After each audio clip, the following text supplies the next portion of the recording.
We will now look at the digestive, respiratory, urogenital systems. Okay? So we start with the mouth.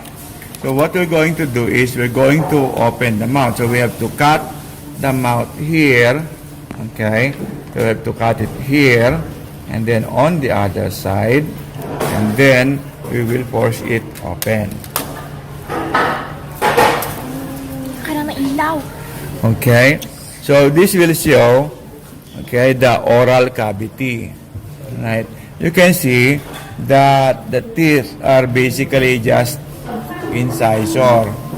Okay? These are not canines, right? No canines, just incisors.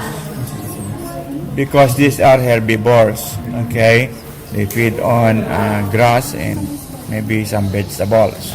Alright. So again, you can see here the hard palate. Okay? And then on this side, you can see the tongue. Now the tongue is suspended to the ventral wall by the lingual frenulum. Okay? Lingual frenulum. And then this side here, this is the lips. Okay?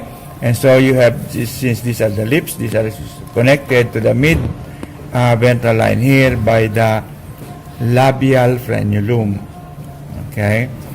Alright. So this is the gingiva or the gums. Yeah. Okay.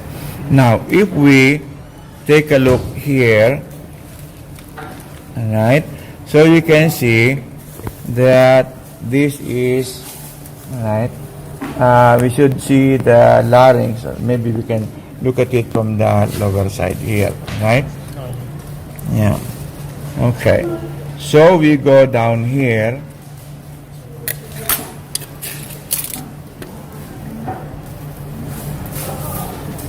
Okay. And so we can see the larynx. Okay. This is the larynx. And so, since we started earlier, we said in the muscle, this is the thyrohyoid, this is the sternothyroid. So this is the thyroid cartilage of the larynx. Okay. So what we can do is, okay, we can cut this open.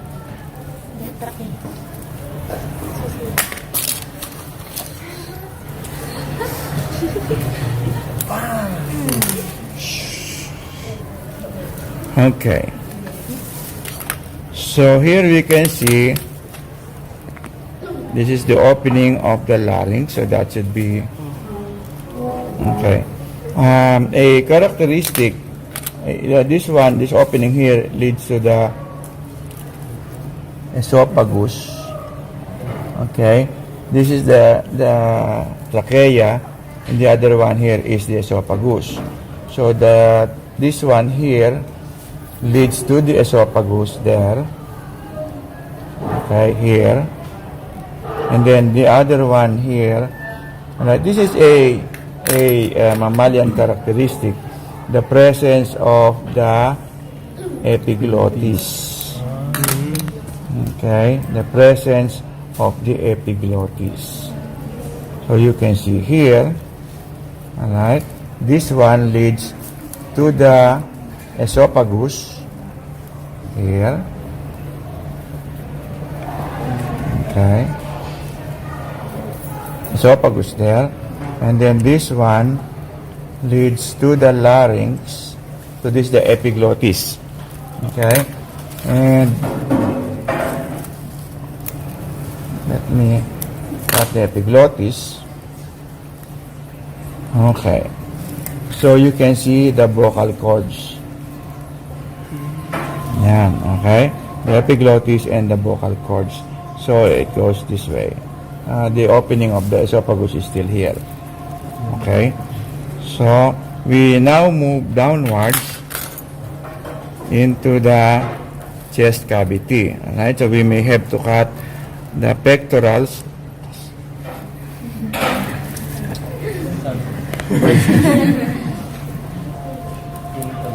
Okay. Okay, so we open this up. We continue cutting down, and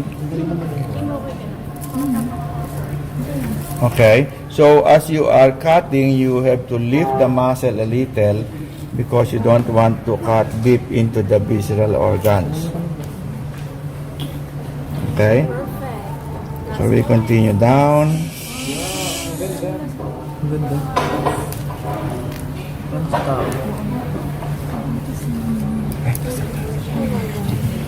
Okay, so to increase our vision or visibility, we can make a slight incision to the side. Okay, and then here, oops, not that.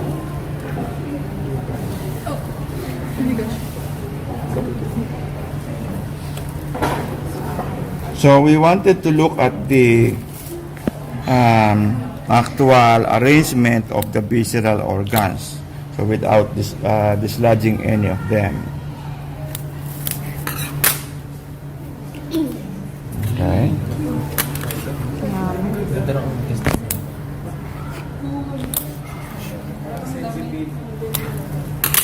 Okay.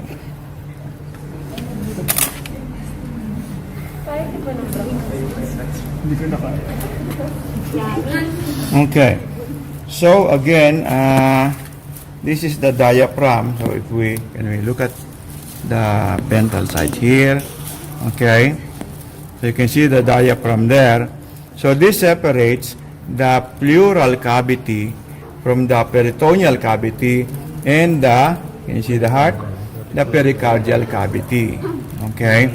So earlier we were tracing the trachea, okay, the larynx into the trachea that forks into two to become the bronchi.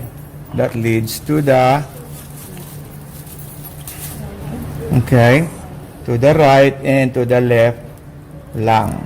Okay, so the lungs are here. Okay, the lungs. Yeah. Okay. Now the lungs are divided into three: the anterior, middle, and posterior lobes of the lungs.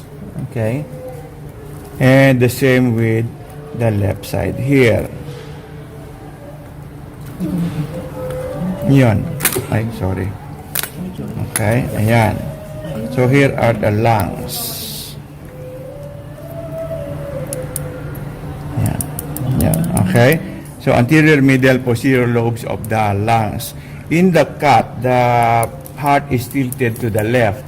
So that gives a bigger space for the right lung. So the posterior lobe of the right lung in the cut is divided into two lobules, the lateral and the medial lobule of the posterior lobe of the right lung. Very long name. Okay. All right. So we continue with the digestive system. So the esophagus again goes in here, and then it continues. Now we have to deflect this. Okay. So you can see the liver here. So you have the lateral lobe, and then again the, okay, the gallbladder. Okay, this is the medial lobe of the liver, and then again lateral, medial. Okay, so now look at the stomach. So there is a fundus. Okay, the cardiac end, and this is the pyloric end. Background music pa ako. Okay, the pyloric end. Ayan, okay. This is the pylorus. So again, the fundus or the cardiac end, and then you have the pyloric end. This is called the greater curvature of the stomach. The greater curvature, and this is the lesser curvature of the stomach. Lesser curvature, greater curvature out here, the fundus or the cardiac end, and the pyloric end. So here again, we continue with the small intestine, and just like in all other vertebrates, the pancreas lies here. Okay, the pancreas. And so we continue down here. And this is the mesentery proper. Okay, the mesentery proper. We continue. It coils. All of these are small intestine. Okay, but this one is a duodenum, followed by the coiled jejunum, and then the slightly straight ileum, and then here we have, okay, at the junction of the, okay, this is the large intestine, okay, medyo mahaba, and here, okay, at the junction of, here, the small and the large intestine is the junction. There is a cecum. Cecum na naman. Yes, correct. Ito si cecum na naman. Okay? And this becomes our appendix. So, if we look at the position here, and this should be the there has to be an ascending colon, and then the transverse colon, and then the descending colon going into here. Okay? And then we follow that. Oops. Okay. Here. Into the anus. Now this time we call this an anus, not a cloaca, because there is a separate opening for the urogenital system. We'll talk about it later on. Okay. So again, you can see the kidney here. This is the left kidney, and this is the right kidney. You can see that the right kidney is positioned higher. Okay, it has a higher position, and maybe I should let this strip. Okay, so ayan, can you see the right kidney here and the left kidney there? So the left kidney is lower in position. Okay, and then if we follow, so from the kidney, okay, this is the ureter. Okay, the ureter leading into the urinary bladder. Okay, urinary bladder, and from the urinary bladder it leads to the, this is a male, okay, so it leads into the urethra that leads, that has an opening in the penis. Okay, alright, so this is the glans penis. And sinabay ko na yung reproductive. Okay. So, this is the prepuce. Okay. This is the prepuce. So, in humans, this is the one that is cut during circumcision. Okay. Ayan. So, this is the prepuce, the glans penis, and the penis there. Now, these are the testes. Okay. Now, you remember that in the lower forms, the testes are here. Okay? So, in mammals, the testes start here, and then they migrate down here. Okay? That is why you can see on this side the spermatic cord. Okay? So, because it starts from out there, from up here, and then it goes down here with the spermatic cord. So now from here it goes down there, and you can see the spermatic cord on each side here. Okay? You don't find it in females because the ovary does not go down here. Okay? So the testes descend into the scrotal sac. This is the scrotal sac, the scrotum, and these are the testes. Okay? So the sperms are produced here, goes up there, and then is stored in the seminal vesicle. All right, so we open this a little.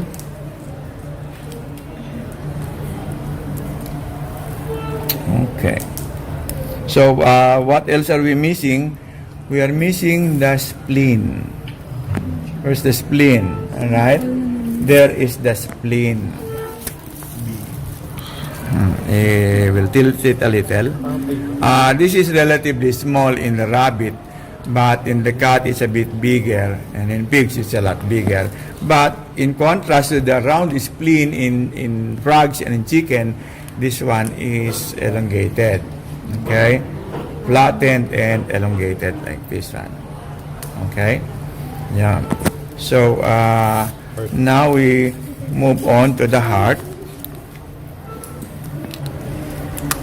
Okay, be careful when you push this because the ribs could be very, very sharp. Okay? Yan, ingat lang.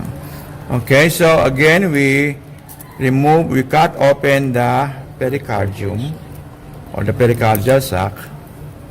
Okay, and we expose the heart. Now, unlike in lower forms where you find a sinus venosus, there is no sinus venosus in mammals. Okay? But then again, it is easy to identify the right and left. The left is very soft, and this is very thick walled. This is more muscular because this leads to all parts of the body. The right atrium and the left atrium. Okay, and then if we follow up here, okay.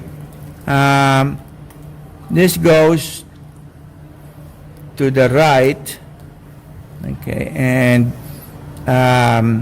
we'll not discuss this in detail, but you will see that coming from here, okay, can you see this one? Yeah, right. It turns directly to the left, okay. So we'll talk about the left subclavian and the right subclavian in the on the board. Okay, but what we see here is that the left subclavian goes directly to the left here, coming from the aortic arches here, but it goes up as the brachiocephalic and turns right as the right subclavian. Okay, so you can see that the left subclavian appears to be bigger in size than the right subclavian. Okay? Also, you remember the postcabal vein, okay, the inferior vena cava. Okay, so it comes from here. Ay, angat ng ilaw. Okay, so it comes from here. So there is your inferior vena cava. Okay, and you only have one, and this enters the right atrium directly, no sinus venosus. And then up here, you should see one coming from the left side. You see? The veins are, this is the trachea. The veins are thin-walled compared to the thick-walled arteries. So this one, this one, it is drained of blood already. So this is the postcabal vein or the superior vena cava from the right. And then you'll find another one coming from the left. So two vena cava, superior vena cava coming from the top, and then one inferior vena cava or the postcabal vein coming from below. And that is of course connected here, okay? And you have seen this one, okay? This is the postcabal vein going to the legs, okay? And you can see the renal vein coming from this is the left renal, okay, and then it enters the postcava going to the heart. Okay.